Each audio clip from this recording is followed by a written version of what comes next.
Sobriety checkpoints. Police roll them out just about every other day, targeting drunk drivers. But do they work, and are taxpayers getting their money's worth? Well, the investigator Tom Meyer did his own checking, and he has the sobering details.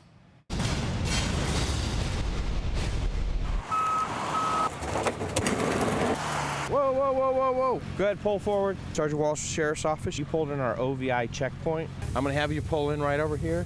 An OVI checkpoint is set up somewhere in Ohio. Going one more. 200 days a year. Cars line up. On your way to work? Drivers question. Plenty of critics. As far as I'm concerned, these checkpoints are nothing but a money grab. They're not catching drunks.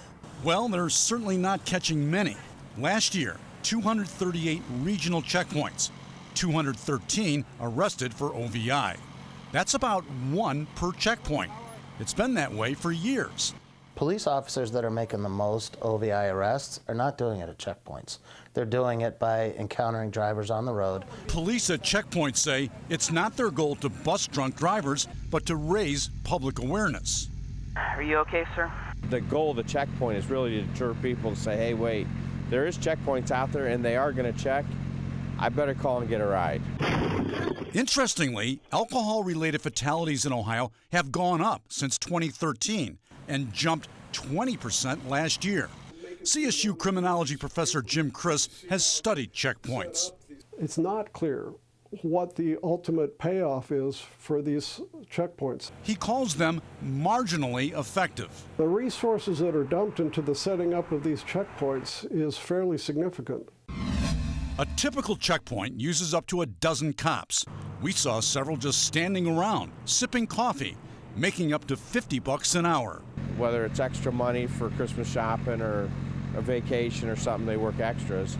Last year alone, taxpayers shelled out nearly $2 million on checkpoints. Some drivers feel it's money well spent. I think they're good. They keep people honest and keep everybody sober. Checkpoints have been around for about 30 years. The U.S. Supreme Court found that drunk driving fatalities outweigh any driver inconvenience and ruled checkpoints constitutional. Still, there are 13 states that do not run checkpoints. Reasons include concerns over the Fourth Amendment, which prohibits unreasonable searches and seizures.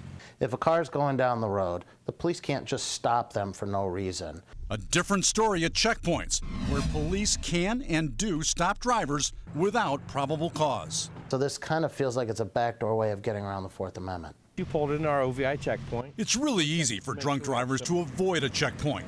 Signs are posted well in advance of the checkpoint. There's one turning around.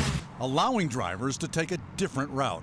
They should be doing things that are more efficient instead of wasting taxpayer money on this kind of thing. Do you know your rights at a checkpoint? For example, do you have to turn over your license? Must you take a field sobriety test? Answers to these and other questions on our investigations page at WKYC.com. I'm the investigator, Tom Meyer.